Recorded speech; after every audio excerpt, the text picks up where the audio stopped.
So, yesterday we studied about the basic models that were given by various scientists.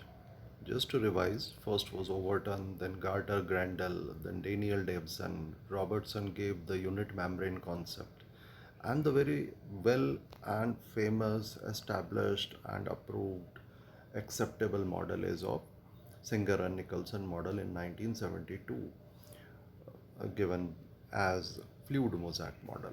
So we will be studying today about the fluid mosaic model and basic chemical composition of the membrane, plasma membrane in particular. So as I said, fluid mosaic model was given in 1972 by Jonathan Singer and Garth Nicholson, and this model is till date well accepted by various scientists. How the structure of membrane according to fluid mosaic model differs from the earlier one. Now here you can find in the Daniel Davidson butter sandwich model, the outer fixed layer of protein, inner fixed layer of protein, and the middle layer is of phospholipid, right?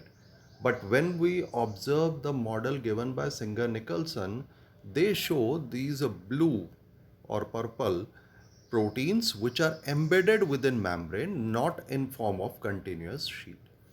The structure arrangement of membrane protein in the fluid mosaic model differ from those of the previous model. That is, there is a mosaic, there is a discontinuous pattern, यानी patches हैं इधर उधर फैले हुए हैं, different forms हैं जिसको हम मोज़ैक कहते हैं. तो इस तरह से दोनों मॉडल को यदि आप देखें, पहले बिल्कुल कंटिन्यूस शीट बनी हुई है प्रोटीन्स की, लेकिन सिंगर निकल्सन ने कहा नहीं, प्रोटीन्स जो हैं वो एम्बेडेड रहते हैं within the lipids.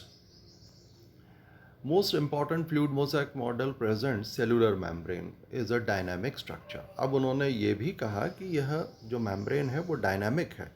Dynamic का मतलब ये हुआ कि there is nothing fixed. Neither the lipids nor the proteins. They move within. हालांकि कुछ ऐसे प्रोटीन्स भी होते हैं, कुछ ऐसी व्यवस्थाएं भी की जाती हैं कि कुछ चीज़ें फिक्स बनी रहें. फ्लूइडिटी के बारे में अपन थर्ड पार्ट में स्टडी करेंगे, लेकिन मोटा मोटा ये अंदाज निकलता है फ्लूइड मोज़ेक मॉडल का कि यह जो है मेम्ब्रेन डायनामिक स्ट्रक्चर है. डायनामिक का मतलब ये हुआ कि all parts are movable within the membrane itself. It is asymmetrical. Asymmetrical का मतलब हुआ कि ऊपर जो प्रोटीन और लिपिड हैं वो नीचे वाली लेयर के अंदर अलग तरह के होंगे. हर सेल के अंदर जो मेम्ब्रेन होती है या हर सेल ऑर्गेनल के अंदर जो मेम्ब्रेन होती है वो डिफ़र करती है. Now we come to the chemicals. So the chemicals which includes mainly phospholipids, and in case of animal cells along with phospholipids there are cholesterol also, proteins and few percent of carbohydrate. Carbohydrate are not necessarily present. So membrane is basically made up of phospholipids and various types of proteins. Thickness as we said, जो सबसे पहले Daniel deviation ने ही बता दिया था कि भाई लगभग 75 टू 100 एंगस्ट्रॉम तक यह होती है, बट डिफरेंट सेल्स के अंदर जो है 5 to 10 नैनोमीटर. आजकल मॉलिकुलर बायोलॉजी में we use nanometre, earlier we use angstrom. Clear? Nanometre 10⁻⁻9 metres and angstrom जो है 10⁻⁻10 मीटर्स रहता है. The proportion of protein and lipids and also carbohydrate vary with the cell type. अब जिस तरह का सेल है, जिस तरह का काम कर रहा है, उस तरह से वो अलग अलग होंगे, उनका रेशियो अलग अलग होगा या प्रपोर्शन अलग अलग होगा. जैसे माइलिन शीथ है, माइलिन शीथ के अंदर न्यूरॉन्स के ऊपर जो पाई जाती है उसमें 18% प्रोटीन है और 76% लिपिड्स होते हैं, स्विंगोमाइलिन्स इन पर्टिकुलर. जबकि माइटोकॉन्ड्रिया की मेम्ब्रेन के अंदर 76 प्रोटीन्स हैं और 24% लिपिड्स हैं. जो मेन कंपोनेंट है वो है लिपिड्स, यानी फॉस्फोलिपिड. फॉस्फोलिपिड एम्फीफिलिक होता है. एम्फीफिलिक का मतलब इसके दो पार्ट्स हैं, एक वाटर लविंग पार्ट है, एक जो है वाटर रिपेलिंग पार्ट है. तो हाइड्रोफोबिक एंड हाइड्रोफिलिक होने की वजह से एम्फीफिलिक या एम्फीफैटिक इसे कहते हैं. और जब भी आप पानी में डालोगे इसे, it will make a bilayer. जैसा आप देख रहे हैं एक्वा सोल्यूशन के अंदर ये वाइट हेड हैं, पोलर हेड, ये अंदर की तरफ भी हैं, और दोनों की जो टेल्स हैं ये गोल्डन कलर में जो शो कर रखी है, these are the tails, and the tails are within inside, and this is the molecular structure, chemical structure of a phospholipid molecule. तो यहाँ पर आप जो रेड कलर के अंदर देख रहे हैं, this is the polar head, ठीक है, ये कोलिन मॉलिक्यूल होता है। और जो आप यहाँ पर ये नीचे की तरफ देख रहे हैं, these are the hydrophobic tails. Tails are simple fatty acid chain, saturated होती है एक जो टेल है, और दूसरी केवल एक जगह पर, इस जगह पर यहाँ पर आप जो है इसमें डबल बॉन्ड देख रहे हैं, तो स्लाइटली एक किंक आ जाता है, थोड़ा सा बेंड आ जाता है। क्लियर? तो फॉस्फोलिपिड मॉलिक्यूल्स हैं ये। अब फॉस्फोलिपिड का फ़ायदा क्या है? The bilayer is held together by weak hydrophobic interactions वहाँ पर प्रेजेंट होंगे, और यह जो है आपस में जुड़े होने की वजह से किसी चीज़ को आसानी से अंदर आने जाने नहीं देंगे। लेकिन phospholipids with in layer move कर सकते हैं, जो फ्लूइडिटी के लिए मेनली रिस्पॉन्सिबल होता है, फ्लेक्सिबिलिटी के लिए रिस्पॉन्सिबल होता है। और इसका बहुत बड़ा फ़ायदा भी रहता है एक्सोसाइटोसिस, एंडोसाइटोसिस में। एक्सोसाइटोसिस, आप सेल से कोई चीज़ बाहर निकाल रहे हैं, एंडोसाइटोसिस आप सेल के अंदर कोई चीज़ ले रहे हैं। देखिए, एनिमल सेल्स इन पर्टिकुलर अगर अपन बात करें, और कई यूकैरियोटिक सेल्स में कोलेस्ट्रॉल भी प्रेजेंट है with in the phospholipid bilayer. ये प्रोकैरियोट में नहीं होता। This is one of the main difference between prokaryote and eukaryote. Prokaryote में इसके जैसे दूसरे लिपिड होते हैं जिन्हें होपेनॉइड्स कहा जाता है, यहाँ पर कोलेस्ट्रॉल है, और कोलेस्ट्रॉल की वजह से थोड़ी सी मेम्ब्रेन को स्टेबिलिटी मिलती है, इसकी फ्लूइडिटी कम हो जाती है, और बहुत सपोर्ट मिलता है। जैसे देखिए, अगर मान लीजिए कोलेस्ट्रॉल नहीं हो, तो अगर सेल के अराउंड टेम्परेचर अपन कम कर दें, तो ये जो फॉस्फोलिपिड्स हैं वो आपस में चिपक जाएंगे, मेम्ब्रेन की फ्लूइडिटी ख़त्म हो जाएगी। फ्लूइडिटी या फ्लेक्सिबिलिटी ख़त्म हो जाने की वजह से वो थोड़ा रिजिड हो जाएगा और आसानी से टूट जाएगा, जुड़ नहीं पाएगा। क्लियर? लेकिन गर्म कर दें तो ये दूर दूर चले जाएंगे, तो सेल का शेप ही मेंटेन नहीं हो सकता। सो कोलेस्ट्रॉल एक एडेड बेनिफिट के रूप में काम करता है in the eukaryotic cell membrane. Fluidity और फ्लेक्सिबिलिटी दोनों में थोड़ा सा अंतर मेम्ब्रेन के रेफरेंस में समझें। वैसे तो अपन जानते हैं फ्लूइडिटी यानी तरलता, और फ्लेक्सिबिलिटी यानी लचीलापन। तो फ्लूइडिटी, जो प्रोटीन्स हैं, कार्बोहाइड्रेट्स हैं within the membrane, they are able to move within the membrane. Flexibility यानी आप उसे बेंड कर सकते हैं, उसे मोड़ सकते हैं, उसको तोड़ने के बाद वापस से जोड़ सकते हैं, तो वो प्लाएबल स्ट्रक्चर हो जाता है।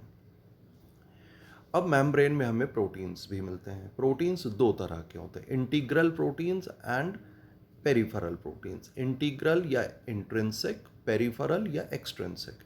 अगर मेम्ब्रेन के अंदर केवल बाहर बाहर की तरफ प्रोटीन्स हैं, जैसे मान लीजिए ये प्रोटीन सिर्फ बाहर है, या ये प्रोटीन सिर्फ अंदर है, तो इसे हम कहेंगे एक्सट्रिंसिक या पेरिफेरल प्रोटीन। लेकिन कुछ ऐसे हैं जो कि थोड़े अंदर थोड़े बाहर हैं, पूरे उस मेम्ब्रेन को क्रॉस कर रहे हैं, या पूरे उसके अंदर प्रेजेंट हो, तो उसे हम कहेंगे इंटीग्रल या इंट्रिंसिक प्रोटीन्स। क्लियर? तो जो प्रोटीन्स हैं उनको हम इंट्रिंसिक या एक्सट्रिंसिक इस बेसिस पर कहते हैं कि उसे कितना आसानी से निकाल सकते हैं आप। सेंट्रीफ्यूजेशन है या जेल इलेक्ट्रोफोरेसिस है, जिसे अपन एसडीएस पेज, सोडियम डोडिसाइल एक्रेलेमाइड, जो पॉलीएक्रेलेमाइड जेल इलेक्ट्रोफोरेसिस है, उस प्रोसेस या उस मेथड के ज़रिए आप प्रोटीन्स को निकालते हैं। अगर आसानी से निकल रहे हैं, that mean they are extrinsic protein, बाहर लगे हुए हैं, आप आसानी से खींच सकते हैं। लेकिन अगर अंदर धंसे हुए हैं तो उनको निकालना थोड़ा सा मुश्किल होता है, तो वो इंट्रिंसिक प्रोटीन्स होंगे। Intrinsic proteins tightly attached which can not be easily removed, ये आसानी से मूव कर सकते हैं। कई चैनल्स हैं, रिसेप्टर्स हैं, ट्रांसमेम्ब्रेन प्रोटीन्स हैं जो टनल्स वगैरह बनाते हैं। जैसे आप ये देख रहे हैं यहाँ पर एक प्रोटॉन टनल बनी हुई है ना, ये कैरियर हो सकता है। इस तरह की स्थिति एक्सट्रिंसिक प्रोटीन, जो कि मेम्ब्रेन का मेन पार्ट 70% तक प्रोटीन का, वैसे मेम्ब्रेन का मेन पार्ट होता है लिपिड, प्रोटीन्स के अंदर 70% जो है वो इंट्रिंसिक प्रोटीन होते हैं, और 30% के करीब एक्सट्रिंसिक प्रोटीन्स होते हैं। एक्सट्रिंसिक को आप आसानी से निकाल सकते हैं। क्लियर। तो जो इंटीग्रल प्रोटीन्स हैं इनके डिफरेंट स्ट्रक्चर्स भी आपने पहले स्टडी किए हुए हैं, चाहे वो अल्फा हेलिक्स हो या बंडल ऑफ हेलिक्स है या बीटा प्लेटेड शीट्स हैं। Peripheral protein mostly helical, alpha helix या बीटा हेलिक्स के फॉर्म में ही पाए जाते हैं। तो मेम्ब्रेन प्रोटीन्स के बहुत सारे फंक्शंस भी रहते हैं। They help in transport, they act as receptor, they anchor यानी सेल जंक्शंस में मदद करेंगे, सेल रिकग्निशन, प्रोटीन के साथ जुड़ा हुआ जो कार्बोहाइड्रेट है वो रिकग्निशन में मदद करता है।